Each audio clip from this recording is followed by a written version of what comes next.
స్కైటాక్స్ ఈ మధ్య 23 అనే ఒక సినిమా రిలీజ్ అయింది. ఆ సినిమా రంగంలోనే కాకుండా బయటి సమాజంలో కూడా బాగా అంశమైంది.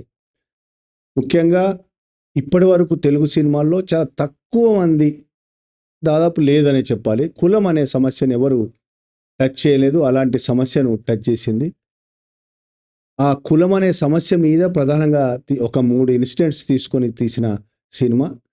ఇప్పటివరకు ఇలాంటి సినిమాలన్నీ మలయాళంలో వస్తాయి, మన దగ్గర రాలేదు అని చాలామంది అనుకుంటున్న సమయంలో ఈ సినిమా వచ్చింది. ఆ సినిమాకు story idea senior journalist, analyst Rangavajjula Bharadwaja గారు.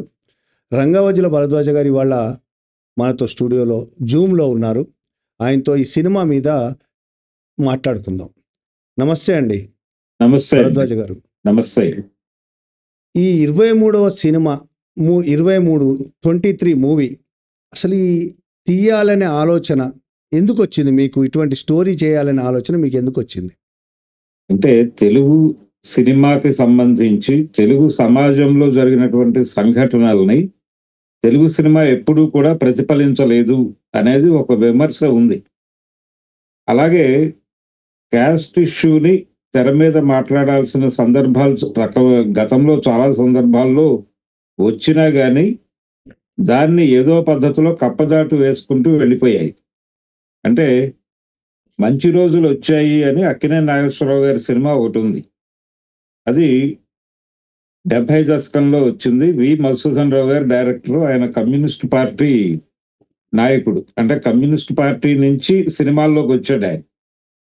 ఆయన ఈ మంచి రోజులు వచ్చాయి అనే సినిమాలో నిజానికి అది దళితులకి భూస్వాములకి మధ్య ఘర్షణ. ఆ సినిమాలో అంటే రిజర్వ్డ్ పంచాయతీలను డిమాండ్ చేస్తూ జరిగేటువంటి కథ.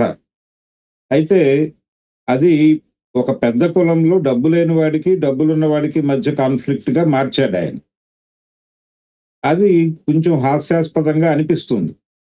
భారతదేశంలో ఎవరు ఎన్ని మాట్లాడినప్పటికీ కులం అనేటువంటిది ఒక భౌతికంగా మన ముందు ఉన్నటువంటి ఒక సమస్య. అలాగే చాలా సందర్భాల్లో వర్గం కులంగా ఆపరేట్ అవుతున్నటువంటి పరిస్థితి కూడా మనకు కనిపిస్తుంది భారతదేశంలో. అంటే ఇక్కడ కులమే వర్గంగా ఆపరేట్ అవుతుంది అనేది ఎలా అర్థమవుతుందంటే, మెజారిటీ భూమి అగ్రకులాల చేతుల్లో ఉండటం అనేది గణాంకాలతో సహా నిరూపించినటువంటి ఒక పరిస్థితి ఉంది మన దగ్గర. అంటే సిపిఐ-ఎంఎల్ పీపుల్స్ వారు ప్రచురించినటువంటి వ్యవసాయ విప్లవం పుస్తకం ఒక్కసారి రిఫర్ చేస్తే దానిలో చాలా స్పష్టంగా ఈ దేశంలో భూమి అగ్రకులాల చేతుల్లో ఉంది అనేది క్లియర్గా చెప్పేస్తుంది. గణాంకాలతో సహా ఏ ప్రాంతంలో ఎంత భూమి ఏ కులాల చేతుల్లో ఉంది అనేది. ఏ కులాలు భూమి లేకుండా కేవలం కూలీలుగా పనిచేస్తున్నారు అనేది చాలా స్పష్టంగా గణాంకాలతో సహా అది సేకరించి ప్రచురించినటువంటి సందర్భం. కనుక ఇక్కడ చాలా సందర్భాల్లో కులమే వర్గంగా కూడా కనిపిస్తుంది. అందుకని ఈ కుల సమస్య అనేది, అంటే మనది నిచ్చెన మెట్ల కుల వ్యవస్థ. ప్రతి కులం కూడా ఒక కింది కులాన్ని తొక్కుతూ పై కులం చేత తొక్కించబడుతూ ఉంటుంది. పైనుంచి ఒక కులం తొక్కుతూ ఉంటుంది, ఇదే కులం ఇంకో కులాన్ని తొక్కుతూ ఉంటుంది. దీన్ని కూడా మాట్లాడాలి తెర మీద అని అనిపించింది నాకు. అలాగే దీన్ని చర్చించడానికి, అంటే భారతదేశంలో కుల వివక్ష ఉంది అని చెప్పడానికి ఒక అద్భుతమైన కేసుగా చిలకలూరుపేట బస్సు దహనం అనే సంఘటన. ఆ నేపథ్యంలో 32 సంవత్సరాలుగా ఇప్పటికీ జైల్లోనే మగ్గుతున్నటువంటి చలపతి విజయవర్ధన్ రావుల గురించి ప్రపంచానికి తెలియాలి. ఇలాంటి క్రైమే చేసినటువంటి వాళ్ళు ఎలా వెళ్ళిపోగలుగుతున్నారు? జూబ్లీ కార్ బ్లాస్ట్ కేసు ఉంది. జూబ్లీ కార్ బ్లాస్ట్ కేసు అందరికీ తెలిసిందే. పరిటాల రవిని టార్గెట్ చేసి మద్దెల చెరువు సూర్యనారాయణ రెడ్డి ఏర్పాటు చేసినటువంటి ఒక ల్యాండ్ మైన్ రిమోట్ బాంబుతో పేల్చారు. ఆ పేల్చినప్పుడు ఈనాడుకు సంబంధించినటువంటి ఈటీవీ వ్యాన్ పేలిపోయింది. ఆ వ్యాన్లో దాదాపు 26 నుంచి 28 మంది వరకు చనిపోయారు.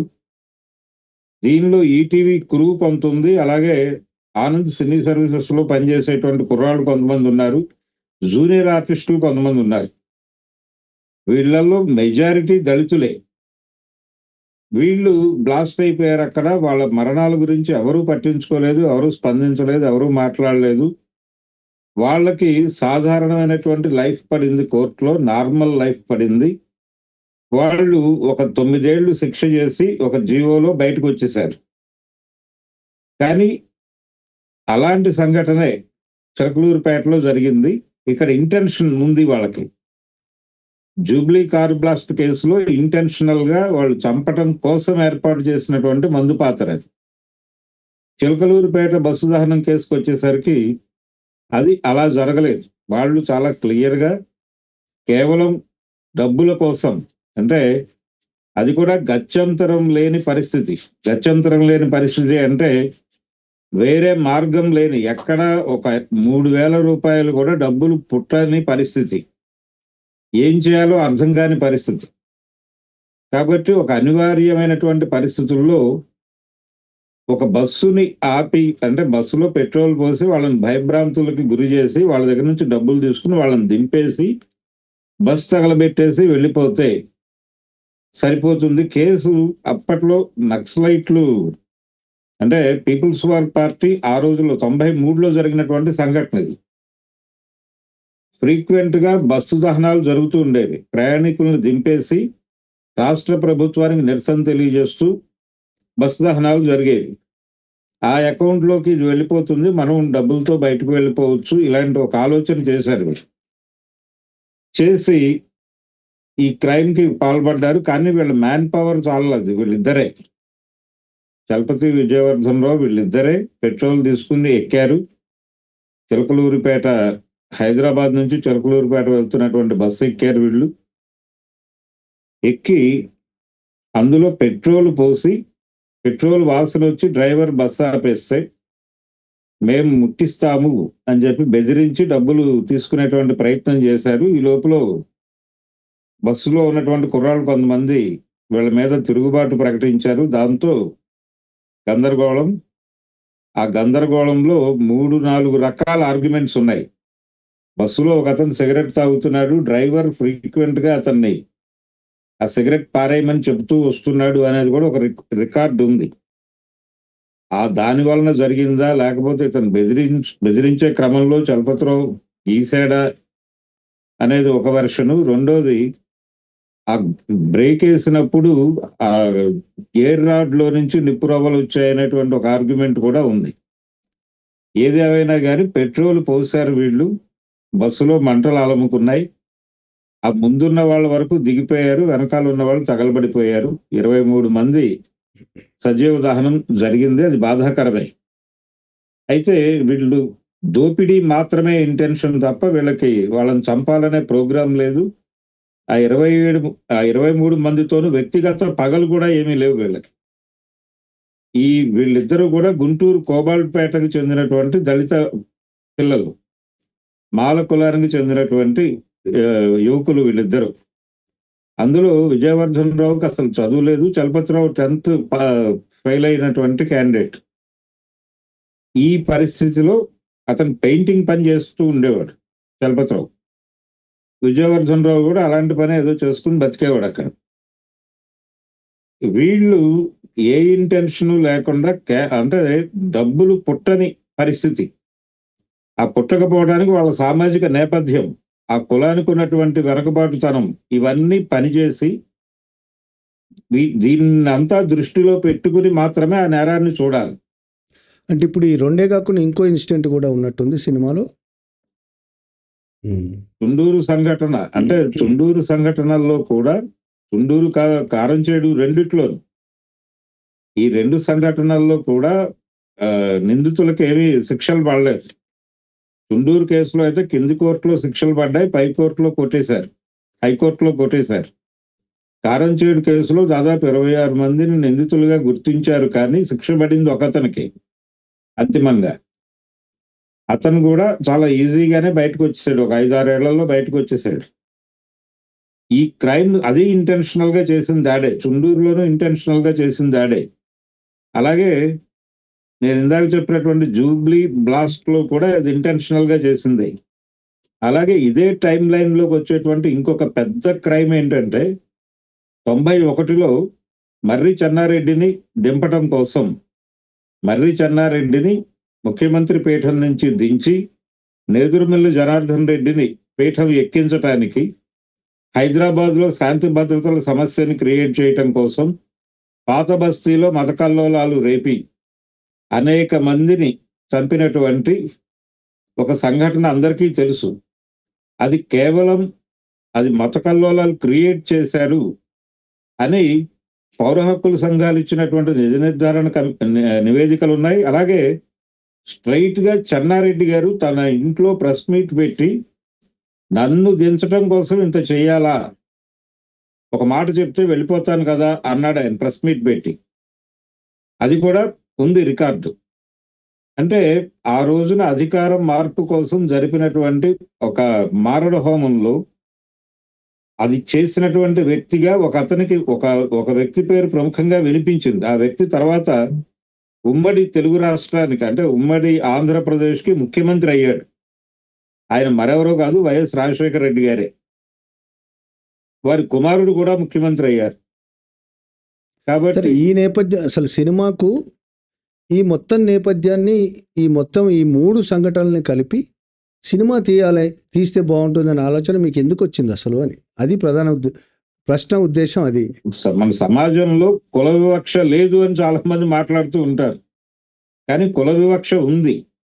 అలాగే చిలకలూరిపేట నిందితులను విడిచిపెట్టాలి అని ఎప్పుడు మాట్లాడినా, ఎవరు మాట్లాడినా చాలా మంది ఇది చాలా అన్యాయం, వీళ్ళని విడిచిపెట్టమని అడగడం చాలా దుర్మార్గం అని మాట్లాడుతూ ఉంటారు.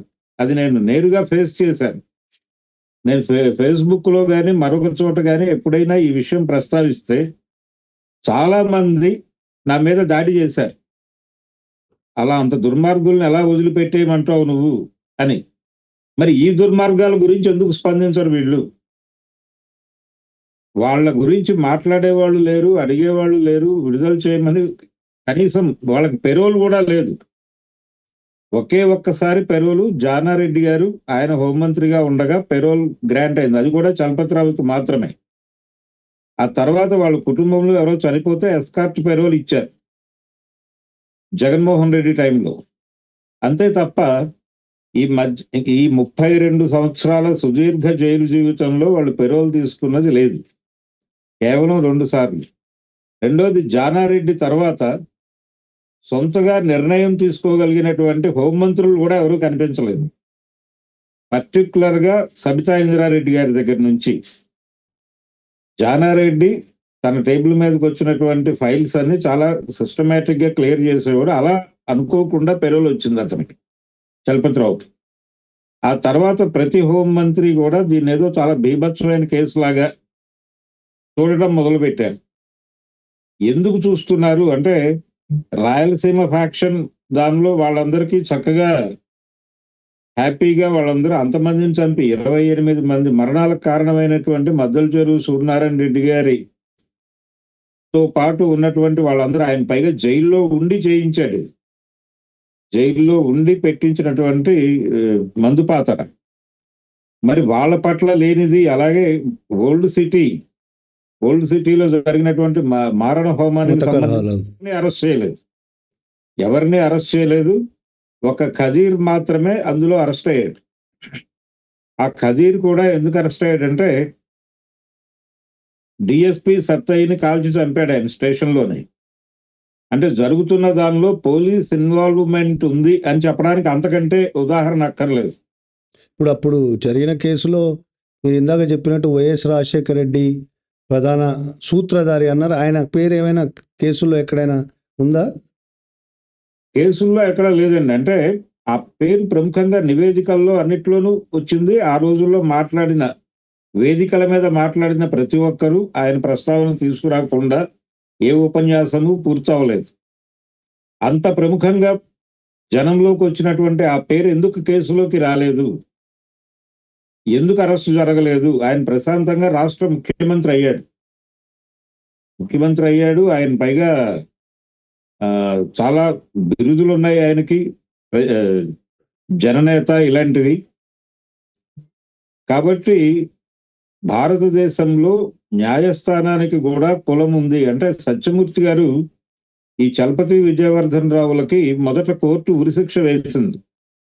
ఆ ఉరిశిక్ష వేసినప్పుడు చలపతి విజయవర్ధనం అని చెప్పి ఆయన ఒక కవిత రాశాడు. ఆ కవితలో చాలా స్పష్టంగా ఒక వాక్యం ఉంటుంది. అదేంటంటే, భారతదేశంలో న్యాయస్థానానికే కాదు, ఉరికంబానికి కూడా జంజం ఉంది అన్నాడు ఆయన. ఈ ఉరికంబానికి కూడా జంజం ఉంది అనే పదం చాలా మందిని టచ్ చేసింది. అంటే కుల స్వభావం ఉంది అని ఇంత క్లియర్ గా కనిపిస్తోంది, అది విజిబుల్ గానే. అగ్ర కులాల వాళ్ళు నేరాలు చేస్తే వాళ్ళు బయటికి వెళ్ళిపోగలరు ఏదో పద్ధతిలో, కానీ కింది కులాల వాళ్ళు నేరాలు చేస్తే, అంటే ముళ్ళపూడి వెంకటరమణ గారు కృష్ణావతారం అనే సినిమాలో ఒక అద్భుతమైన డైలాగ్ రాశాడు ఆయన. కృష్ణ అలాగే శ్రీధర్ క్యారెక్టర్ల మధ్య వస్తుంది ఆ డైలాగ్. ఏవైనా కొన్ని పెద్ద నేరాలు చేసేటప్పుడు మీ పెద్ద కులపోళ్ళకు ఉండే ధైర్యం మా కింది కులపోళ్ళకు ఉండదండి అంటాడు వాడు. అలా హవాలా కుంభకోణాలు జరిగినాయి. హవాలా కుంభకోణాలు, చిట్ ఫండ్ కంపెనీలు లేపేసిన, ఫైనాన్షియల్ ఇన్స్టిట్యూషన్స్ లేపేసిన కేసుల్లో ఎంతమంది ఆత్మహత్యలు చేసి చచ్చిపోయారు. హర్షద్ మెహతా స్కామ్ లో ఎంతమంది స్టాక్ ఎక్స్చేంజ్లు ఎక్కి లేకపోతే ఇళ్ల మీద నుంచి దూకి ఆత్మహత్యలు చేసుకున్నారు నష్టపోయి. ఎంతెంత క్రైమ్స్ జరిగినాయి. వీళ్ళు 600 రూపాయలు వాళ్ళు తీసుకెళ్ళింది. చలపతి విజయవర్ధన్ రావు ఆ రోజున ఆ క్రైమ్ జరిగి అక్కడ నుంచి అతి కష్టం మీద తప్పించుకుని వాళ్ళు నరసరావుపేట చేరి జేబులో చూసుకుంటే 600 రూపాయలు మాత్రమే ఉన్నాయి. ఎంత ఇన్నోసెంట్ వ్యవహారం అంటే, కండక్టర్ బ్యాగులో డబ్బులు ఉంటాయని అనుకున్నారు వీళ్ళు. కండక్టర్లు పెద్ద నోట్లన్నీ తీసి జేబులో పెట్టుకుంటారు, చిల్లర మాత్రమే ఆ సంచిలో ఉంటుంది. అది కూడా తెలియదు వీళ్ళకి. ఆ బ్యాగ్ తెచ్చేసారు, దానిలో 200 ఎంతో ఉంది. ఇలాంటి కండిషన్. అంటే రెండోది, వీళ్ళిద్దరూ కూడా హ్యాబిచువల్ అఫెండర్స్ కాదు. వీళ్ళకి ఏ రకమైన నేర చరిత్ర లేదు. ఇది ఆ కేసుకు సంబంధించినటువంటి ఎఫ్ఐఆర్ లోను ఛార్జ్ షీట్ లోను చాలా క్లియర్ గా రాశారు. అలాగే కోర్టు వీళ్ళు ఇంటెన్షనల్ గా చంపాలని వెళ్ళలేదు అని కూడా స్పష్టంగా రాసింది జడ్జిమెంట్ లో కూడా. మరి ఇంటెన్షనల్ గా చంపిన వాళ్ళని, ఇంటెన్షనల్ గా వెళ్ళి చేసిన వాళ్ళని వదిలిపెట్టేసి వీళ్ళిద్దరిని రాక్షసుల్లాగా ప్రొజెక్ట్ చేసి ఏం చేయాలనుకుంటున్నారు, ఏం చెప్పాలనుకుంటున్నారు సమాజానికి. చివరికి ఈ మధ్య కాలంలో నేను హోంమంత్రిని, అంటే విడుదల కోసం ఈ మధ్య జీవో ఏదో ఆంధ్రప్రదేశ్ గవర్నమెంట్ ఏదో జీవో ఇస్తుందంటే, రిలీజ్ కోసం వెళ్ళి హోంమంత్రి గారిని కలిసి పిటిషన్ ఇస్తే, అంటే చలపతిరావు వైఫ్ ద్వారా పిటిషన్ ఇప్పిస్తే నేనున్నాను ఆ రోజు. ఆవిడ, చాలా పెద్ద క్రైమ్ కదండి, అంతమంది చనిపోయారు అందావిడ. నాకు చాలా ఆశ్చర్యము, బాధ, చిరాకు, కోపం అన్ని కలిగి ఆవిడకి ఎక్స్ప్లెయిన్ చేసే ప్రయత్నం చేసినా కానీ ఆవిడ భయపడుతూ దాదాపుగా ఇది నా చేతిలో లేని వ్యవహారం అన్నట్లుగా ఆవిడ స్పష్టం చేసినటువంటి పరిస్థితి. సరే, మళ్ళీ ఇదే విషయానికి వస్తే, ఇందాక మీరు ఒక మాట అన్నారు, ఉరికంబాలకు కూడా జందే ఉంటుందని సత్యమూర్తి అన్నారని. అదే విషయానికి వస్తే, మీరు ఈ సినిమా ద్వారా న్యాయ వ్యవస్థ కూడా కులం ఆధారంగా తీర్పులు ఇస్తుంది అని చెప్పదలుచుకున్నారా? అవునండి, స్పష్టంగా. దానికి ఏంటి, మీరు ఈ 3 కేసులే ఆధారం తీసుకున్నారా? ఇంకా ఉందా అసలు న్యాయ వ్యవస్థ మీద ఈ విధమైన ఒక వ్యాఖ్య చేయడానికి? ఒకసారి జైళ్ళకి వెళ్ళి జైళ్లలో గనక కుల గణన చేస్తే, ఎనీ స్టేట్, ఏ రాష్ట్రంలో జైళ్లలోకైనా వెళ్ళి కుల గణన చేస్తే ఆ జైళ్లలో ఉండేటువంటి ప్రిజనర్స్ లో 90% మంది కింది కులాల వాళ్ళే ఉంటారు. అంటే కింది కులాల వాళ్ళందరూ నేరస్తులు, అగ్ర కులాల వాళ్ళందరూ చాలా గొప్పవారు అని అనుకోవాలా సమాజం? క్రైమ్ అసలు వాళ్ళు జన్మలో చెయ్యరా? కింది కులాల వాళ్ళు మాత్రమే నేరాలు చేసి బతుకుతారా? అంటే నేరాలు చేసి బతకాల్సినటువంటి పరిస్థితులు కల్పించినటువంటి సమాజం బాధ్యత ఎంత ఉంది అనేది ఒక ప్రశ్న. రెండోది, అగ్రకులాల వాళ్ళు క్రైమ్ చేస్తే వెళ్ళిపోవడానికి అద్భుతమైన అవకాశాలు ఉన్నాయి కాబట్టి వెళ్ళిపోగలుగుతున్నారు వాళ్ళు. బెయిల్ రాకుండా జైళ్లలో మగ్గుతున్న వాళ్ళు వీళ్ళే. బెయిల్ వచ్చినా షూరిటీలు పెట్టలేని పరిస్థితి. నేను స్వయంగా జైల్లో ఉన్నప్పుడు చూసినటువంటి ఒక కేసు, కృష్ణా జిల్లాలో కోమటిగుంట లాక్కులు అని ఒక ప్రాంతం ఉంటుంది, విజయవాడ నుంచి గుడివాడ వెళ్ళే దారిలో. అక్కడ ఆ ఊర్లో ఉన్నటువంటి మాలపల్లికి భూస్వాములకి మధ్య ఒక ఈ కూలీకి సంబంధించినటువంటి ఒక ఘర్షణ జరిగింది. ఈ ఘర్షణ అంటే వాదోపవాదాలు జరిగాయి. అనుకోకుండా 2 రోజుల తర్వాత ఆ వాదోపవాదాల్లో సీరియస్ గా పాల్గొన్న ఒక భూస్వామి కుప్పలు తగలబడ్డాయి. ఆ కుప్పలు ఎవరు తగలబెట్టారో ఎవరికి తెలియదు. కానీ ఆ రోజు అతనితో గట్టిగా మాట్లాడినటువంటి ఒక వ్యక్తి విజయవాడలో సినిమా చూస్తుంటే వాడిని విజయవాడలో అరెస్ట్ చేసి వాడి మీద ఆ కేసు పెట్టి లోపల ఇస్తారు. వాడికి బెయిల్ లేదు, జైలు నుంచి ఎస్కార్టులు రాలేదు. దాదాపు 4.5 సంవత్సరాలు జైల్లో ఉన్న తర్వాత కోర్టు ఆ కుప్పలు తగలబెట్టిన కేసుకి 8 నెలలు శిక్ష వేసింది. 8 నెలలు శిక్షకి 4.5 సంవత్సరాలు జైలు చేశాడు అతను. ఎస్కార్టులు రాక, వాయిదాలకు వెళ్ళలేక ఎవరు ఏమీ పట్టించుకోలేదు. అతను కూడా పట్టించుకోలేదు. అతను, నేను ఇంకా బయటకు వెళ్ళి మాత్రం చేసేదేముంది, ఇక్కడే ఏదన్నా పని ఇప్పించండి నాకని జైలు సిబ్బందిని అడిగాడు అతను. అతను మాల సామాజిక వర్గానికి చెందినటువంటి వ్యక్తే. ఇలా నేను చాలా మందిని జైల్లో చూశాను. అలాగే భారతదేశంలో జైళ్లలో జరిగేటువంటి ఇంకొక దారుణం ఏంటంటే, ఈ పారిశుధ్య పనులకి వాడేటువంటి, అంటే ఖైదీల్లో నుంచే కొంతమందిని తీసుకుని లోపల పనులకి వినియోగిస్తారు. ఆ వినియోగించేటప్పుడు వాళ్ళు పేపర్లో పేరు చూసి, ఇంటి పేరు చూసి, ముఖం చూసి కులం చెప్పగల సమర్థులు అక్కడ ఉన్నటువంటి సిబ్బంది. ఈ సమర్థతతో వాళ్ళు ఎంపిక చేసి ఎవరితో టాయిలెట్లు క్లీన్ చేయించాలి, ఎవరితో ఏ పని చేయించాలి అనేది డిజైన్ చేసుకుంటారు. అంటే బ్రాహ్మణ ఖైదీలతో టాయిలెట్లు క్లీన్ చేయించారు బ్రాహ్మణ ఖైదీలతో. అంటే వాంటెడ్గా వాడిని ఏదైనా ఇబ్బంది పెట్టాలి అని అనుకుంటే తప్ప మిగిలిన సమయాల్లో సాధ్యమైనంత వరకు ఎవరితో ఏ పని చేయించాలో అదే చేయిస్తారు. కానీ ఇదంతా మాన్యువల్లో ఉండదు. మాన్యువల్లో అసలు వాళ్ళే అసలు క్లీనింగ్కి సంబంధించి వీళ్ళ పార్టిసిపేషన్ ఉండాలా వద్దా అనేది కూడా ఒక సంశయం ఉంది. అయితే రీసెంట్గా సుప్రీంకోర్టు జడ్జిమెంట్ ఇచ్చింది. ఆ జడ్జిమెంట్లో ఇలా కులపరమైనటువంటి వివక్ష చూపించటం, అలాగే బలానా కులం వాళ్ళతోనే పారిశుధ్య పనులు చేయించటం ఖచ్చితంగా నేరం అని రీసెంట్గా ఒక 7-8 నెలల క్రితమే జడ్జిమెంట్ వచ్చింది. అంటే ఇంతకాలం కొనసాగుతోంది. భారతదేశానికి స్వాతంత్రం వచ్చినప్పటి నుంచి ఇప్పటి వరకు నేను ప్రత్యక్షంగా కొనసాగుతోందని సుప్రీంకోర్టే చెప్పినట్టు. సుప్రీంకోర్టే చెప్పింది అధికారికంగా. అంటే నేను ప్రత్యక్షంగా చూశాను. అంటే ఇప్పుడు సినిమాకు సంబంధించి ఇంత సీరియస్ సబ్జెక్టు, ఇందులో ప్రేమ కథను ఎలా ఇరికించారండి?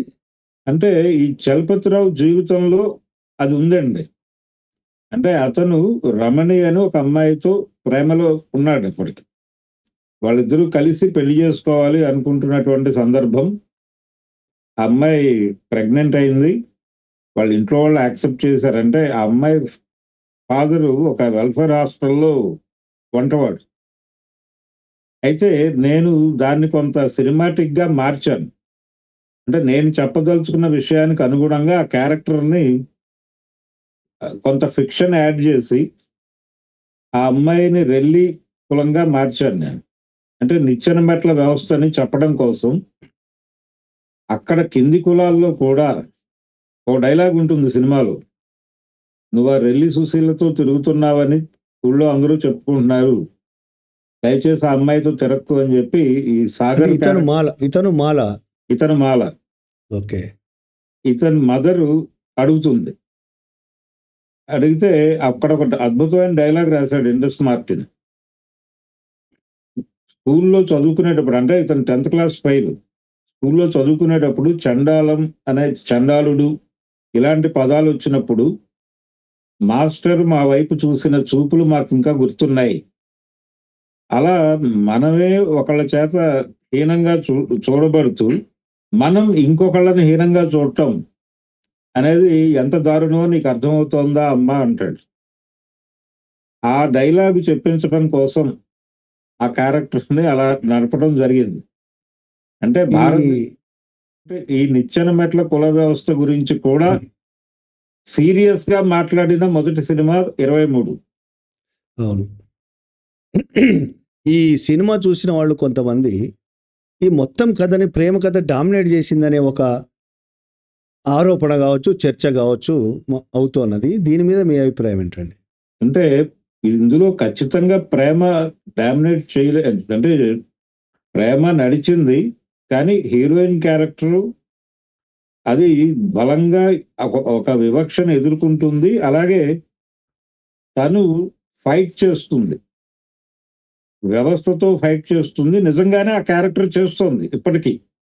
బయట అంటే ఆ అమ్మాయి పేరు రమణి, ఒరిజినల్ గా అంటే సినిమాలో సుశీలగా కనిపించినటువంటి పాత్ర రమణి. ఆవిడ ఇప్పటికీ రెగ్యులర్ గా ప్రతిరోజు ఏదో సమయంలో ఏం చెయ్యాలి అని అడిగి ఎక్కడికి రమ్మంటే అక్కడికి ఒక పిటిషన్ పట్టుకొని వచ్చి వాళ్ళకి ఇస్తూ ఉంటుంది. ఇదే పని మొన్న ఒక 4 days బ్యాక్ సెక్రటేరియట్కి వెళ్ళి, ఇప్పుడు ఆ రోజున అతను జైలుకి వెళ్ళేటప్పుడు ఆవిడ ప్రెగ్నెంట్, ఒక పాప పుట్టింది. ఆ పుట్టిన పాపకి రేపు 29వ తారీఖు మ్యారేజ్, ఈ నెల. ఆ మ్యారేజ్కి సంబంధించి పెరోల్ కోసం ప్రయత్నం చేస్తున్నాం. ఇప్పుడు హోంమంత్రి గారు కన్సిడర్ చేస్తున్నట్టుగా మాట్లాడుతున్నారు, కానీ ఫైనల్ ఆర్డర్ ఎలా వస్తుంది అనేది అనుమానమే. ఇటువంటి కండిషన్లో ఇప్పటికీ ఆవిడ తిరుగుతోంది. అలాగే నేను చాలా కాలం క్రితం, దాదాపు 10-12 ఏళ్ల క్రితమే, ఎందుకమ్మా నువ్వు పెళ్లి చేసుకోవచ్చు కదా అన్నాను. అంటే ఆ అమ్మాయిని దత్తతకి ఇచ్చేసారు, ఆ పాపని పుట్టిన వెంటనే దత్తత ఇచ్చేసావు కదా, ఇప్పుడు ఈ కేసు ఏమో తేలేలా లేదు, అతని లైఫ్ పడింది, కాబట్టి నువ్వు వేరే మ్యారేజ్ చేసుకోవచ్చు కదా అంటే నేను చేసుకోను అని చాలా స్పష్టంగా చెప్పింది ఆవిడ. నేను వాళ్ళ ఇంటికి వెళ్ళి మాట్లాడి పెళ్లి చేసుకోవచ్చు కదమ్మా, ఎందుకు జీవితాన్ని ఇలా చేసుకుంటావు? మీరు లేదు లేదు, దీని మీద ఇంత పరిశోధన చేశారు కదా, ఇప్పుడు శిక్షలకు కులం ఉంటుందని మాట్లాడారు, నేరాలకు కూడా కులం ఉంటుందా? నేరం చేసేవాళ్ళు అన్ని కులాల వాళ్ళు అన్ని నేరాలు చేస్తారండి. ప్రతి అంటే ఒక్కరు పిక్ ప్యాక్టింగ్ చేయడం, స్కాములు చేయడం, 100 కోట్ల 1000 కోట్ల రూపాయల స్కాములు చేయడం, పిక్ ప్యాక్టింగ్లు చేయడం, దొంగతనాలు చేయడం, దీనికి కూడా కులం ఉంటుందా అని నా ఉద్దేశం. డెఫినెట్ గా కులం ఉంటుంది. అంటే నేను ఇందాకే చెప్పాను, ముళ్ళపూడి వెంకటరమణ గారి డైలాగ్, పెద్ద నేరాలు చేసేటప్పుడు పెద్ద కులాల వాళ్ళకు ఉండేటువంటి ధైర్యం చిన్న కులాల వాళ్ళకు ఉండదు. అంటే ఆ అవకాశం కూడా ఉండదు, అవగాహన కూడా ఉండదు.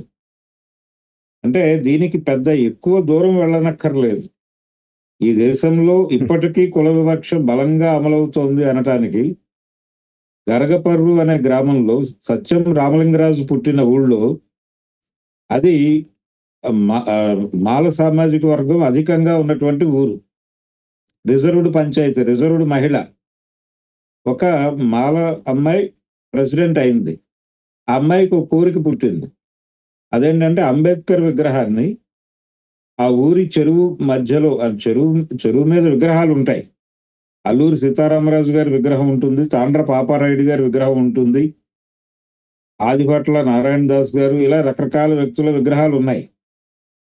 ఆ విగ్రహాల మధ్యలో అంబేద్కర్ విగ్రహం కూడా పెడదాం అనుకుంది ఆవిడ. అంతకు మించి వేరే క్రైమ్ ఏమీ కాదు. దీనికి పంచాయతీ నిధులే మంజూరు చేసి విగ్రహం చేయించి పట్టుకొస్తే అక్కడ పెట్టడానికి ఊర్లో ఉన్నటువంటి క్షత్రియ యువత అంగీకరించలేదు, ఒప్పుకోలేదు. వాళ్ళు ఏం చెప్పారంటే, ఈ మాలపల్లికి వెళ్ళటానికి ఒక చిన్న కాలువ దాటాలి, అక్కడ ఒక బ్రిడ్జి ఉంటుంది, అక్కడ పెట్టుకోండి అని చెప్పారు. అంతే తప్ప ఊళ్ళో పర్టికులర్గా అల్లూరి సీతారామరాజు విగ్రహం పక్కన అంబేద్కర్ విగ్రహం పెట్టడానికి వాళ్ళు అంగీకరించలేదు. అదే అల్లూరి సీతారామరాజు ఒక ఐరనీ ఏంటంటే, అల్లూరి సీతారామరాజు ఆదివాసుల విముక్తి కోసం పోరాటం చేశాడు, ఆ ప్రాసెస్లో చనిపోయాడు అతను. అలాంటి అల్లూరి సీతారామరాజు పక్కన అంబేద్కర్ని పెట్టడానికి ఆ క్షత్రియ యువత సీరియస్ గా గొడవ పడ్డారు, వెళ్ళి కొట్టారు ఆ ఊరి మీద పడి. గరగపరులో ఇన్సిడెంట్ జరిగింది, వెళ్ళి కొట్టారు, వీళ్ళ మీద కేసులు పెట్టారు, ఆ కేసులు తర్వాత విత్డ్రా చేసుకున్నారు. ఇప్పటికీ పంచాయతీ ఆఫీస్లోనే ఉంది ఆ అంబేద్కర్ విగ్రహం. అంటే విప్లవం కావాలి కానీ అల్లూరి సీతారామరాజులే చేయాలి, అంబేద్కర్లు చేయొద్దు అనేది కదా వాళ్ళ ఉద్దేశం. అనేది అందు సరే, ఇంకోటి, ఇప్పటి వరకు మన తెలుగు సినిమాలో ప్రధానంగా పాత సినిమాలు కూడా చాలా వచ్చాయి.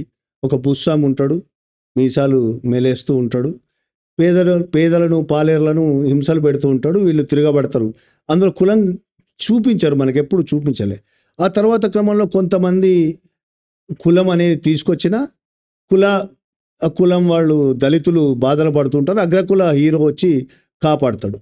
ఈ పరిస్థితుల్లో ఎన్నడూ లేని విధంగా ఒక కుల సమస్యను తీసుకొచ్చి ప్రేక్షకుల దగ్గర తీసుకొచ్చారు మీరు. మన తెలుగు రాష్ట్రాల్లో ఇప్పటికీ ప్రధాన ప్రేక్షకులు ఎక్కువ మంది అగ్రకులాల వాళ్ళు ఉన్నారు, మిగతా దళిత బీసీల వాళ్ళు కూడా ఉన్నారు. మీరు ఈ ప్రేక్షకుల మధ్య ఉండి సినిమా కూడా చూశారు ఈ మధ్య విజయవాడలో. సార్, ప్రేక్షకులు ఏమనుకుంటున్నారండి? మిమ్మల్ని తిడుతున్నారా సినిమా తీసిన వాళ్ళను, లేకపోతే పొగుడుతున్నారా, ఇదేం లొల్లిరా, ఇదేం గోలరా అంటున్నారా, సీరియస్గా అరే ఇందులో నిజం ఉంది అని భావిస్తున్నారా? వాళ్ళు ఏమనుకుంటున్నారు ప్రేక్షకులు? అంటే ఒక కాలేజీ స్టూడెంట్స్ ఉన్నారండి, నేను వెళ్ళిన రోజు వాళ్ళకేదో అవుటింగ్ ఇచ్చారట, ఒక 20 మంది స్టూడెంట్స్ వచ్చారు, రెసిడెన్షియల్ కాలేజీ తాలూకా విజయవాడ స్వర్ణ ప్యాలెస్లో.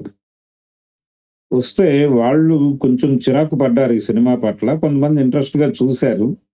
అందులో ఒక విద్యార్థి మాత్రమే ఇది వాళ్ళ కథరా అన్నాడు కింద. అంటే సినిమా అయిపోయి బయటకు వస్తూ ఉండగా ఇది వాళ్ళ కథ అని మాత్రమే కాదు, అతను అన్నమాట ఏంటంటే యాక్చువల్గా ఇది వాళ్ళ గోలరా అన్నాడు. వాళ్ళ గోల అంటే కింది కులాల వాళ్ళ గోల, అనవసరంగా మనం కూర్చుని చూసాము అన్నట్టునే. అయితే ఇంకొక అతని ఫ్రెండే ఎవరి గోల అయితే ఏంటి, అన్ని సంవత్సరాలు జైల్లో ఉండటం దారుణం కదా అన్నాడు. ఇది ఆ ఏజ్ వాళ్ళు మిగిలిన ఏవో మాట్లాడుకుంటూ దిగిపోయారు కిందకి. లవ్ స్టోరీ బాగుంది, ఆ హీరోయిన్ చాలా బాగా యాక్ట్ చేసింది, ఇలాంటివేవో కామెంట్స్ చేసుకుంటూ వెళ్ళిపోయారు. అదే టైంలో సీరియస్గా ఈ సినిమా చూడటం కోసం వచ్చినటువంటి ఒక సెక్షన్ ఆఫ్ పీపుల్ కూడా ఉన్నారు అక్కడ. వాళ్ళు మొదలుపెట్టిన చర్చ ఏంటంటే ఇందులో చుండూరు ప్రస్తావన ఉంది, కారంచేడు ప్రస్తావన ఎందుకు బలంగా చేయలేదు అంటే అంటే సినిమా నిర్మాత ఏమన్నా కమ్మనా అని ఒక అనుమానం వ్యక్తం చేశారు వీళ్ళు. నేను కూడా అడుగుతున్నా కమ్మనా కాదా?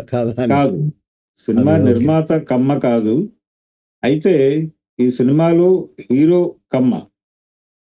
ఆ విషయం సినిమా తీస్తున్నప్పుడు నిర్మాతకి తెలియదు. నిర్మాత దర్శకుడు ఒకరే, రాజు రాచకొండ. ఆయనకి ఇతను కులం ఏమిటో తెలియదు. ఆయన మామూలుగా ఆడిషన్ పెట్టాడు, ఇతను వచ్చాడు. ఇతను ఒక ట్రైనర్ ద్వారా వచ్చాడు, ఒక దళిత క్యారెక్టర్ పాత్ర వేసిన అతను కమ్మ. ఓకే, కమ్మ మాత్రమే కాదు, అతను చాలా పాపులర్, ఒక పొలిటికల్ ఫ్యామిలీకి చెందినటువంటి వ్యక్తి కూడా. రాయపాటి సాంబశివరావు గారి మనవడు. ఓకే, ఇంకేంటి? అయితే ఇక్కడ ఒక విచిత్రమైన విషయం ఏంటంటే, రాయపాటి సాంబశివరావు గారి ఇంటికి నన్ను భోజనానికి పిలిచారు ఈ సినిమా కంప్లీట్ అయిపోయిన తర్వాత. పిలిచినప్పుడు వాళ్ళు చాలా సూచనప్రాయంగా అన్నది ఏంటంటే, ఈ కథలో మేమే అంటే మా గురించి నెగిటివ్గా మాట్లాడేటువంటి క్యారెక్టర్ని మా వాళ్ళతోనే వేయించి అన్న టోన్లో వాళ్ళు మాట్లాడారు. కానీ లైట్ రూమ్లో సరదాగా మాట్లాడుతున్నట్టుగా జోవియల్గా మాట్లాడారు. నేను భోజనం చేసి వచ్చేసాను. అంటే అతను మొదట చెప్పలేదు, ఈయనకి తెలియదు. ఈయన తెలంగాణ, రాజకొండ తెలంగాణ. ఈయన మొదట ఒక అబ్బాయిని హీరోగా అనుకున్నాడు. అతనికి ఇంకేదో సినిమా వచ్చింది, క్లాష్ అవుతుంది అన్నప్పుడు ఈ ట్రైనర్ నా దగ్గర ఇంకో కుర్రాడు ఉన్నాడండి అని పట్టుకొచ్చినప్పుడు అతను చెప్పలేదు. మొదటి రోజు చూశారు, సరే బాగానే ఉంటుందిలే కానిచ్చేద్దామని తీసుకున్నారు. డబ్బింగ్ చెప్పాల్సి వచ్చింది ఒక 2-3 సీన్లకు మాత్రమే. అంతా అది సింక్ సౌండ్‌లోనే వెళ్ళింది. ఒక 2-3 సందర్భాల్లో అతను డైలాగ్ చెప్పాల్సి వచ్చింది క్లారిటీగా. అప్పుడు డబ్బింగ్‌కొచ్చినప్పుడు అతను ఒక కారు వేసుకొచ్చాడు. అప్పుడు అతని కారు వెనకాల ఈ రాయపాటి అనేటువంటి అక్షరాలు చూడటం జరిగింది. అప్పటి వరకు అతను ఎవరో ఎవరికీ తెలీదు. ఆ తర్వాత అడిగితే అప్పుడు గూడా అతను చెప్పిందేంటంటే, గుంటూరండి మాది బిజినెస్ ఫ్యామిలీ అన్నాడు. తప్ప పొలిటికల్ ఫ్యామిలీ అని చెప్పలేదు. అంటే వాంటెడ్‌గానే అతను ఇది చెప్పుకోవాలని అనుకోలేదు ఆ కుర్రాడు. అంటే హీరో వేషం వేసిన అతనికి తెలుసా కథ ఇదే అని ముందే? అతనికి మొత్తం చెప్పాం. అతనికి డైరెక్టర్ గారు మొత్తం కూర్చోబెట్టి చెప్పాడు. ఆయనకి స్పష్టంగా తెలుసు. అయితే దీని వలన జరిగిన ప్రయోజనం ఏంటంటే, వాళ్ళ ఫ్యామిలీ ఇది కథ అని అర్థం చేసుకొని, అతను ఈ క్యారెక్టర్ చేయటంని హర్షించి, వాళ్ళు స్పెషల్‌గా షోస్ అరేంజ్ చేశారు గుంటూరులో. వాళ్ళ పీపుల్‌తో, వాళ్ళ ఫ్రెండ్ సర్కిల్‌తో ఏర్పాటు చేసి, దాని గురించి వివరించమని నన్ను పిలిచారక్కడికి. పిలిస్తే నేను ఎక్స్‌ప్లెయిన్ చేశాను. మీకు తెలిసిన కథే, మీ ఊళ్ళో జరిగిన కథే. మీ ఊరి పిల్లలే వాళ్ళు. కోబాల్ట్‌పేటకు చెందినటువంటి ఇద్దరు మాల యువకుల కథ ఇది. మీ అందరికీ ఈ కథతో పరిచయం ఉంది. వాళ్ళందరూ పొలిటీషియన్స్, బిజినెస్ పీపుల్ అందరూ. సమాజంలో ఇన్‌ఫ్లుయెన్షియల్ పీపుల్ అందరూ వచ్చారు ఆ రోజు గుంటూరులో. వాళ్ళందరికీ ఎక్స్‌ప్లెయిన్ చేసి, మీరు వీళ్ళ విడుదలకి ఏదైనా హెల్ప్ చేయగలిగితే బావుంటుంది అని, ఇప్పటికీ జైల్లోనే ఉన్నారు వాళ్ళు అని ఎక్స్‌ప్లెయిన్ చేసిన తర్వాత వాళ్ళు కొంత స్పందించటంతో పాటు, ఆ ఫ్యామిలీకి మేమేదైనా చేయగలమా అని అడగటం, కొంత హెల్ప్ చేసేటువంటి ప్రయత్నాలు చేస్తున్నారు వాళ్ళు. చేస్తున్నారు. అది మేబీ ఇంకొక వారం 10 రోజుల్లో పూర్తిగా తెలుస్తుంది. ఇప్పుడు సినిమా ఎలా ఆడుతుంది? అంటే పాజిటివ్ రివ్యూస్ ఉన్నాయి సినిమాకి. జనాలు సినిమాకి వెడుతున్నారు. నెమ్మదిగా వెడుతున్నారు, చూస్తున్నారు. చూసిన వాళ్ళు ఏదో పద్ధతిలో నిన్న నాకు ఒక జర్నలిస్ట్ ఒకాయన ఫోన్ చేశాడు. రాత్రి షో చూసి బయటకొచ్చి నా నంబర్ సంపాదించి ఫోన్ చేసి, చాలా ధైర్యంగా అటెంప్ట్ చేశారు. కొన్ని ఇబ్బందులు ఉన్నప్పటికీ కూడా అని మాట్లాడాడాయన. అంటే ఈ కథలో నిజానికి ఒరిజినల్‌గా నేననుకున్నటువంటి స్క్రిప్ట్‌లో దాస్ క్యారెక్టరు కారంచేడు సంఘటన జరిగిన తర్వాత అక్కడి నుంచి భయంతో పారిపోయి వచ్చినటువంటి ఒక అమ్మాయి, ఒక అమ్మాయి అక్కడి నుంచి పారిపోయి వస్తుంది తన కొడుకుతో సహా. వచ్చి ఈ ఊళ్ళో తలదాచుకుంటుంది. అది నేను ఆ క్యారెక్టర్‌కి నేపథ్యం తీసుకుంది. దాస్ అని పెట్టటంలోనే నా ఉద్దేశం మాదిగ యువకుడతను. అంటే ఇతను మాల యువకుడుగాను, అతను మాదిగ యువకుడుగాను, ఈ అమ్మాయిని రెల్లి యువతిగాను ఇలా డిజైన్ చేసి కారంచేడు ఇన్సిడెంట్‌ని కూడా ఇన్వాల్వ్ చేస్తూ నేను రాసుకున్నటువంటి ఒరిజినల్ స్టోరీలో ఉందది. కాకపోతే సినిమాటిక్‌గా వెళ్ళేటప్పుడు సినిమా స్క్రిప్ట్‌లోకి దాన్ని కన్వర్ట్ చేసే క్రమంలో ఇవి కొన్ని తీసేశారు వీళ్ళు. కొన్ని ఎలిమెంట్స్ తీసేశారు. ఆ తీసిన దానిలో ఈ దాస్ బ్యాక్‌గ్రౌండ్ ఒకటి. అతని మదర్ క్యారెక్టర్ ఉంటుంది సినిమాలో. అది చాలా కీలకమైన పాత్ర నేను రాసుకున్నటువంటి కథలో. కానీ ఆ పాత్రను తీసేశారు వీళ్ళు. అంటే సినిమా నడకకి సంబంధించి, తర్వాత ఒక జైలు సంస్కరణలకు సంబంధించిన విషయాన్ని మాట్లాడే ప్రయత్నం చేశాడు. అంటే జైల్స్ అనేవి కేవలం శిక్షణాలయాలు మాత్రమే కాదు. అవి కరెక్షన్ డిపార్ట్‌మెంట్, దాని పేరది. ప్రిజన్ డిపార్ట్‌మెంట్ కాదు, అది కరెక్షన్ డిపార్ట్‌మెంట్. తన దగ్గరికి వచ్చినటువంటి వ్యక్తుల్ని మార్చి తిరిగి సమాజంలోకి పంపాలి. కానీ ఆ పని జరగటం లేదు అనే దాన్ని కొంత బలంగా చెప్పాలనే ప్రయత్నం డైరెక్టర్ చేశాడు. దానికోసం కొంత స్పేస్ తీసుకున్నాడాయన. ఆ స్పేస్ తీసుకున్నప్పుడు ఈ ఎలిమెంట్స్ చెప్పడానికి కొంత ఇబ్బందయింది. అందుకని కారంచేడు కనిపించలేదు. కారంచేడు లేదు అనేటువంటి పాయింట్ కొంతమంది రెడ్లు ఐడెంటిఫై చేశారు. ఎందుకంటే చుండూరులో రెడ్లు మీరు పెట్టిన ఫేస్‌బుక్ పోస్ట్‌లో గూడా అటువంటి కామెంట్లు వచ్చినట్టున్నాయి గదా! వచ్చినాయి. హ్మ్. వచ్చినాయి. నేను క్లారిటీ ఇచ్చాను వాళ్ళకి. అంటే నా దగ్గర ఆ స్క్రిప్ట్ కూడా ఉంది. ఒరిజినల్‌గా నేను వారికి సబ్మిట్ చేసినటువంటి స్క్రిప్ట్ కూడా ఉంది. దానిలో కారం చేడు ప్రస్తావన ఉంది. ఇప్పుడు Clear. మీ ఈ సినిమా ఒక రకంగా అనుకున్న దానికంటే బాగానే నడుస్తుందని మీ మాటలను బట్టి అర్థమవుతుంది. చాలామంది చర్చలు కూడా చేస్తున్నారు. బాగా నడుస్తుంది, తీసిన డబ్బులు రావడం కాకుండా మంచి ప్రయత్నం కూడా విమర్శకులు చెప్తున్న నేపథ్యంలో సమాజంలో మార్పు వస్తుంది అనుకోవచ్చా? అంటే దీనివల్ల మార్పు వస్తుందని కాదు, ఇది చూస్తున్నారు కాబట్టే మార్పు వచ్చింది అనుకోవచ్చా? గతంలో అంటే కంటే ఇప్పుడు మార్పు వచ్చింది కాబట్టే చూస్తున్నారు అని. లేదు, మాట్లాడుకుంటున్నారు. మాట్లాడుకోవటం అనేది ఒక మంచి పరిణామంగా భావిస్తున్నాను నేను. ఈ మాట్లాడుకోవటమే కావాలి. ఈ మాట్లాడుకోవడం కావాలి. దృష్టి పడుతోంది ఇప్పుడు అటు. మొన్నటిదాకా అంటే ఇది సినిమాగా రావటానికంటే ముందు ఈ ప్రస్తావన చేస్తేనే వాళ్ళని సమర్థించే వాళ్ళు అంతకంటే దుర్మార్గులు అయి ఉంటారు అన్న టోన్లో దాడి చేయటం అనేది తగ్గింది. ఇప్పుడు తగ్గి ఈ యాంగిల్లో కూడా ఆలోచించాలి అనేటువంటి ధోరణి పెరుగుతోంది. అది ఈ సినిమా సాధించినటువంటి విజయం. అలాగే ఒక అతను సోషల్ మీడియాలో ఒక పోస్ట్ పెట్టాడు. అతను పెట్టింది ఏంటంటే, నేను ₹200 పెట్టి సినిమా చూశాను, కానీ ఈ ప్రొడ్యూసరు, డైరెక్టరు వాళ్ళ ఫోన్‌పే నెంబర్ ఇస్తే నేను ఇంకా ఎక్కువ డబ్బులు ఇద్దాం అనుకుంటున్నాను ఈ సినిమాకి అని పెట్టాడు ఆయన. ఇలాంటి స్పందనలు వస్తున్నాయి.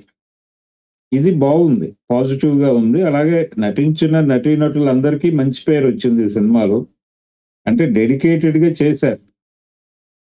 చాలా ఇప్పుడు అంకిత భావంతో పనిచేశారు. చలపతి విజయవర్ధన్‌ల ఏజ్ ఎంత ఉంటుందండి? ఇప్పుడు వాళ్ళు 52, 53కు చేరుకున్నారు.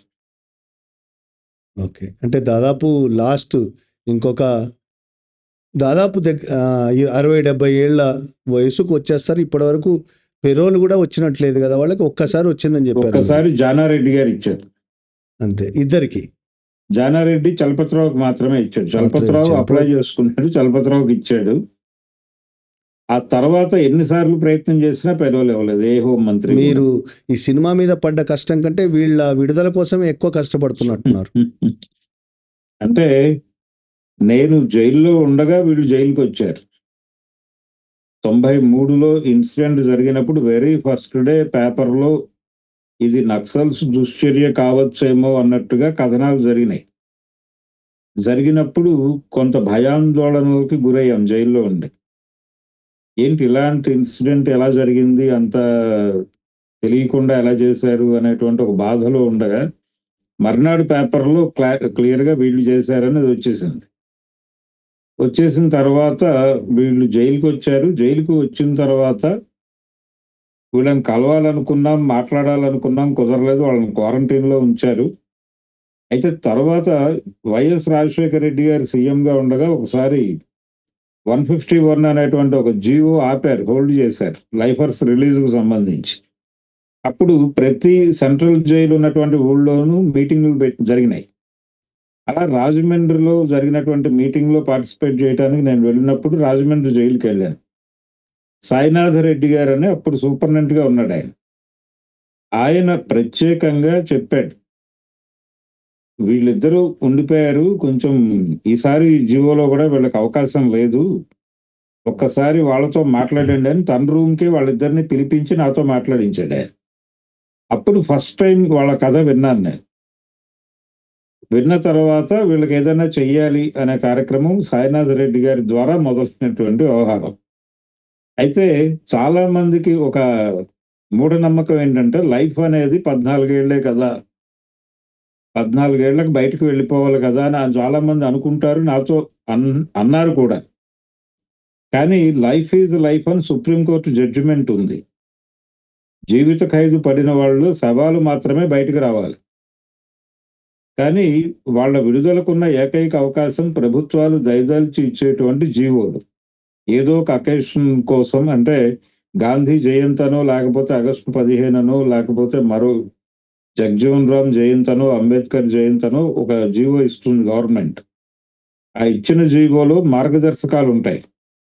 ఆ మార్గదర్శకాలుకి ఇబ్బంది లేని వాళ్ళు రిలీజ్ అవుతారు. ఆ మార్గదర్శకాల్లో ఉన్నటువంటి గైడ్ లైన్స్ ఇబ్బంది పెడితే ఆగిపోతారు. అట్లా ఆగిపోతున్నటువంటి సందర్భం వీళ్ళది. అంటే వీళ్ళ కేసులో అడ్డం పడుతోంది ఏంటంటే వీళ్ళ రిలీజ్‌కి డెత్ పెనాల్టీ నుంచి లైఫ్ కన్వర్ట్ అయిన వాళ్ళు విడుదలకు అనర్హులు అని ఒక గైడ్‌లైన్ ఉంటూ వస్తోంది. అది తీసేస్తే వీళ్ళు బయటకొచ్చేస్తారు. అది తీయటానికి ప్రభుత్వాలు అంగీకరించటం లేదు. అయితే మొన్న ఇటీవల ఒక కోర్టు ఒక జడ్జిమెంట్ ఇచ్చింది వీళ్ళ కేసుకు సంబంధించి. అంటే మా తండ్రిని ఎందుకు విడుదల చేయటం లేదు అని అతని కుమార్తె చలపతిరావు కుమార్తె కోర్టులో కేసు వేసింది. కేసు వేస్తే కోర్టు జడ్జిమెంట్ ఇచ్చింది. ఎంత సుదీర్ఘకాలం జైల్లో ఉన్నప్పుడు కన్సిడర్ చేయండి వాళ్ళని అని. ఆ కన్సిడర్ చేయమన్నటువంటి కోర్టు తీర్పు ప్రభుత్వానికి ఇచ్చినప్పటికీ పెరోల్ ఇవ్వటానికి కూడా ప్రభుత్వం సంకోచిస్తున్నటువంటి పరిస్థితి చూస్తున్నాను నేను ప్రత్యక్షంగా. ఇది ఒక గందరగోళం. అయితే ఈ కండిషన్స్ అడ్డం పడి ఆగిపోతున్న వాళ్ళు ఇంకొకళ్ళు ఉన్నారు. అంటే ఈ గైడ్‌లైన్స్‌లో యూనిఫామ్‌లో ఉన్న సివిల్ సర్వెంట్‌ని చంపిన కేసుల్లో కూడా విడుదలలు ఉండవు అనేది ఒక కండిషన్ ఉంటుంది. ఆ కండిషన్ అడ్డుపడి ఆగిపోతున్నటువంటి మరో రిలీజు మాగుంట సుబ్బరామిరెడ్డి కేసులో ఉన్నటువంటి ఒక గణేష్ కూడా ఆ కండిషన్ అడ్డం పడి ఆగిపోతున్నాడు ఆయన. అయితే ఇంత సుదీర్ఘకాలం జైల్లో ఉన్నటువంటి వాళ్ళు వీళ్ళే. 93లో జరిగిన సంఘటన ఇది చిలకలూరిపేట. 95లో జరిగిన సంఘటన మాగుంట సుబ్బరామిరెడ్డి. అంటే ఈ రెండిటికి 2 ఏళ్ల తేడా. వీళ్ళు 33 ఏళ్ళు, ఇతను దాదాపు 30 ఏళ్ళు కంప్లీట్ చేసేసుకున్నాడు. ఇలా ఎంతకాలం మీరు జైల్లో పెట్టి వాళ్ళని అలా హోల్డ్ చేస్తారా ఫ్యామిలీస్‌ని ఇబ్బంది పెడుతూ అనేది. వాళ్ళు నేరం చేయలేదు అంటం లేదు. నేరం చేసిన దగ్గర నుంచి వాళ్ళు పశ్చాత్తాపంతోనే ఉన్నారు. వాళ్ళు మేము నేరం చేయలేదు అని కోర్టులో ఎప్పుడూ మాట్లాడలేదు. మా వైపు నుంచి తప్పు జరిగింది మన్నించండి అని అడిగారు. అలాగే ఛార్జ్ షీట్‌లో ఉన్నటువంటి అడ్రస్‌ల ఆధారం చేసుకుని విక్టిమ్ ఫ్యామిలీస్ అందరికీ కూడా ఉత్తరాలు రాశారు. క్షమించండి మమ్మల్ని అని. అందులో కొంతమంది మాట్లాడారు, మొదట తిట్టారు, తర్వాత అర్థం చేసుకున్నారు, సరే అన్నారు. ఇటువంటి కండిషన్. ఒక ఇద్దరు వ్యక్తుల్ని కోల్పోయినటువంటి ఒక ఆయన నాతో టచ్‌లోకి వచ్చాడు. వాళ్ళ ఫ్యామిలీలో 2 మెంబర్స్‌ని కోల్పోయిన వ్యక్తి. అలాగే తన ఫాదర్‌ని కోల్పోయినటువంటి ఇంకో వ్యక్తి నాతో టచ్‌లోకి వచ్చాడు. వచ్చి వాళ్ళు విడుదలైపోయి ఉంటారు అనుకుంటున్నాం మేము అన్నారు వాళ్ళు. కానీ ఇప్పటికీ లోపలే ఉన్నారు అని చెప్పి ఇలాంటి వాళ్ళలో కొంతమందిని పోగు చేసి వాళ్ళతో ఒక ప్రెస్ కాన్ఫరెన్స్ పెట్టించే ప్రయత్నం ఒకటి చేస్తున్నాను నేను. కాబట్టి ప్రభుత్వాలు దళితుల పట్ల కొంత కన్సిడరేషన్ చూపించి ఇంతకాలం వీళ్ళని జైల్లో పెట్టుకున్నాం, ఇప్పటికైనా విడుదల చేస్తే బాగుంటుంది అని అనుకుంటే ఏదైనా ఈ సినిమా తీసిన దానికి ఒక ప్రయోజనం. అంటే ఒక చర్చ అయితే జరుగుతోంది. ఈ కేసుకు సంబంధించి గతంలో ఉన్నటువంటి కోణం మారింది, దృష్టికోణం మారింది. దీన్ని ప్రాపర్‌గానే అర్థం చేసుకునే ప్రయత్నం చేస్తున్నారు. ఓకే సార్, థ్యాంక్ యూ అండి భరద్వాజ్ గారు. థ్యాంక్ యూ అండి. ఈ సినిమా ద్వారా కులం అనే భారతదేశంలో ఎంతో కాలంగా పాతుకుపోయిన కులం అనే వ్యవస్థ న్యాయ వ్యవస్థలో కూడా ఎంత వేళ్ళూనుకపోయిందనేది అర్థం చేయించారు. ఒక చర్చ జరగడానికి కారణమయ్యారు సినిమా ద్వారా. అలాగే సినిమా సక్సెస్ అవ్వాలని, కులం మీద మరింత చర్చ భారతదేశంలో జరగాలని, న్యాయ వ్యవస్థలో మరింత ప్రక్షాళన జరగాలని, న్యాయ వ్యవస్థ ఆలోచన విధానాన్ని మార్చాలని కోరుకుంటూ థ్యాంక్ యూ వెరీ మచ్ అండి. Thank you.